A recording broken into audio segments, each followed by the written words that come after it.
Buenas noches, sean bienvenidos a Prohibido Callarse. Yo soy Roberto Rodríguez Tejera. Hoy es viernes, faltan 18 días para ya que comience o sepamos el final de este proceso electoral que ha convulsionado a Estados Unidos y al mundo también. Para analizarlo tenemos hoy a un grupo de amigos que nos acompañan. Precisamente está con nosotros el doctor profesor Daniel Álvarez. Para mí es un placer darle la bienvenida. Director del Centro de Estudios Islámicos de la Universidad Internacional de la Florida. También está con nosotros Daniel, el exalcalde de la ciudad de Miami, Mauricio Ferrer. Gracias, Mauricio, por acompaññarnos. Mi queridísimo Julio Torino nos acompaña en el día de hoy y el emérito. Sí, señor, tengo que hacer punto y aparte, el doctor Marcos Antonio Ramos. Muchas gracias, Tony, por acompañarnos. Antes de comenzar este análisis de qué es lo que está pasando en Estados Unidos, hay noticias de Venezuela bien preocupantes. Paso inmediatamente a Camilo. Adelante, Camilo.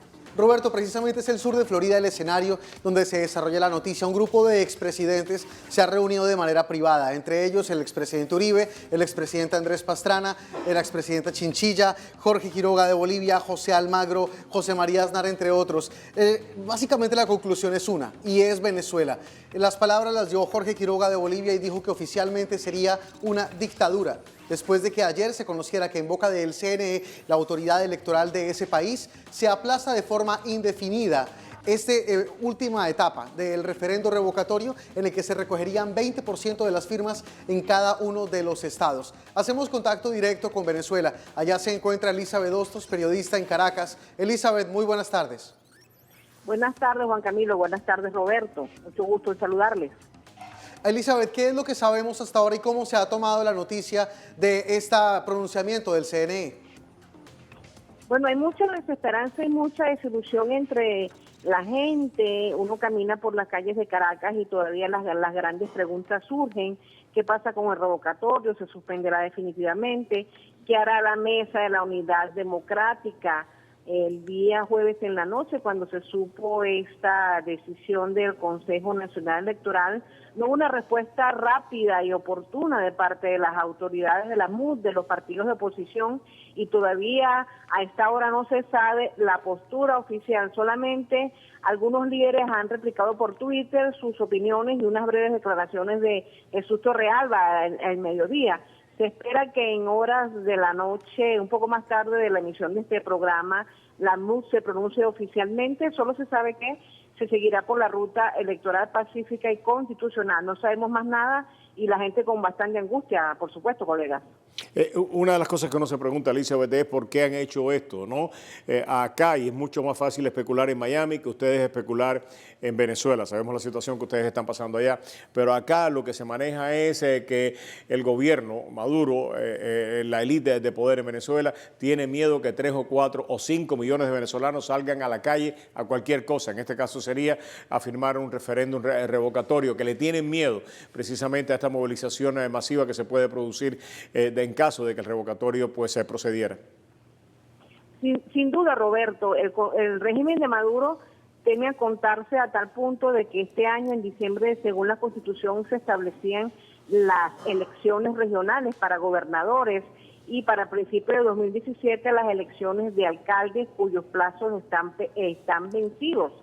Se habla popularmente a manera de sorna que Maduro no se cuenta ni en el condominio de donde vive porque va a perder. Entonces uno se pregunta hasta cuándo no va a contarse el régimen de Maduro en elecciones locales, regionales, incluso las presidenciales de 2018, ya que están torpedeando el referendo revocatorio por todos los caminos posibles.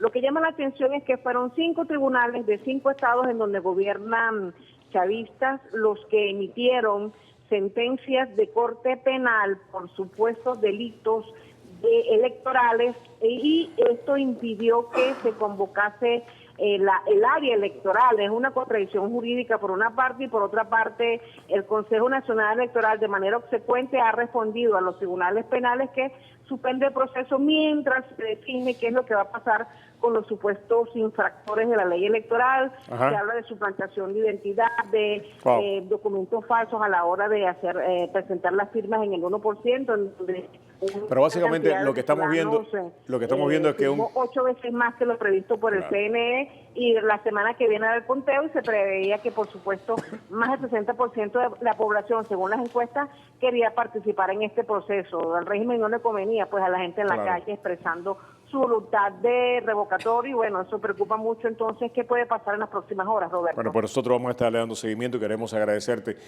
pues esta asistencia. Elizabeth, desde allá directamente desde Caracas, Elizabeth de Hostos. Muchísimas gracias, Elizabeth. Julio, ¿qué te parece esto?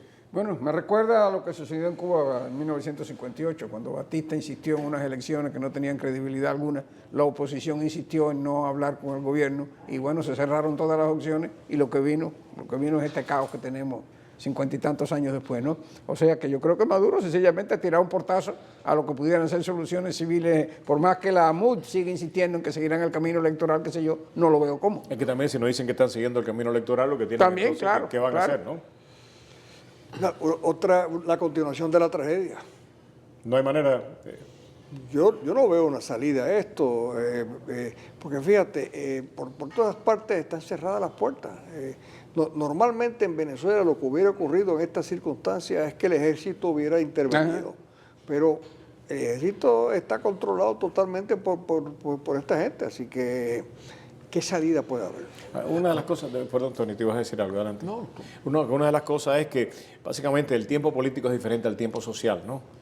Y me parece que lo que puede terminar pasando, Mauricio, es que la gente pierda la paciencia. Sí. Y no es que sean convocados a perder la paciencia. Es que creo que en uno de los escritos de Martí decía, o sea, una sublevación la puede provocar lo mismo un grano de arena. La impaciencia de un patriota como o un grano de maíz. Un grano cualquier de maíz, cosa. Cualquier cosa. No, yo estoy absolutamente de acuerdo con lo que se ha dicho hasta ahora. Yo creo que cerrar el camino de la civilidad, el camino de, en este caso, de las elecciones o del plebiscito, del revocatorio, del referendo, como quiera que traduzcamos eso, es lamentable porque yo no veo tampoco, como decía nuestro querido amigo el alcalde Ferrer, yo no veo de qué manera puede resolverse ese problema. Por un lado están las Fuerzas Armadas, que ya han sido cambiados los mandos a través de tantos años, reemplazados muchos de los principales oficiales. Por otro lado, la oposición tiene una Asamblea Nacional que realmente es algo simbólico, porque no puede tomar decisiones importantes de ningún tipo. Y ahora con esto del revocatorio el país está abocado a una crisis. Ahora también debemos ser cuidadosos de no anticiparnos a hablar de caídas de gobierno y cosas como esa, porque una situación como esa puede terminar mañana, pero puede demorar muchísimo tiempo. 57 años. Exactamente, exactamente. Brevemente, el miedo mío, y lo he hablado con mis amigos venezolanos, es que una actitud derrotista y entonces ocurre un éxodo masivo de Venezuela que lo que va a hacer es privar al pueblo venezolano de las voces que pueden presentar una oposición. La oposición ha mostrado un valor tremendo. Sí, correcto. Claro. Y una de las cosas... La intención es salir, lo que te quiero decir. Claro, rendirse y salir. Bueno, ya están más o menos siguiendo el mismo modelo que Cuba. A los presos políticos le están diciendo, ustedes pueden ser liberados si se marchan del país y no están aceptando salir de las cárceles, ¿no? Pero lo más triste de todos estos procesos, ya lo hemos vivido aquí, es que donde más se criminaliza el liderazgo de la oposición, que no es perfecto, no es perfecto, claro. Por supuesto que tiene serios problemas y que ha mostrado fallas en todo este proceso, pero donde casi los ataques más violentos se dan en contra del liderazgo opositor que está dentro de Venezuela, es aquí en Miami. Bueno, eso sucede, pero fíjate, yo creo, aunque coincido con esto que puede prolongarse por mucho tiempo, lo cierto es que la MUD como tal tiene que dar una respuesta en las próximas horas. Claro. Es decir, vamos por aquí, vamos por allá. O sea que habrá que estar pendiente de eso para tener una idea más clara de hacia dónde puede ir. Hay un pronunciamiento, vamos a escuchar lo que dijo Chugo Torreal, hay un pronunciamiento, vamos a escuchar. A nosotros no nos van a asustar con ninguna medida judicial ni con ninguna medida de violencia física o violencia burocrática. Nosotros somos un liderazgo claro y comprometido. Efectivamente, esto es lo que estaba diciendo Chugo Torreal. Vamos a regresar en solamente unos segundos, vamos a ir a publicidad, vamos a regresar, vamos a entrar de lleno en el tema precisamente ya que nos ocupa, que es no solamente las elecciones de Estados Unidos, hay una ofensiva en Irak, probablemente Daesh o ISIL, como usted quiera llamarle, sea desalojado del último baluarte, el más importante que tenía dentro de Irak. Algunos creen que esto puede causar un serio problema regional, que va mucho más allá de lo que todos pensamos. Aquí tenemos a un grupo de personas que conocen muy bien el tema, por supuesto vamos a abordar el tema de la política nacional. Regresamos aquí en Prohibido Callarse en solamente unos segundos.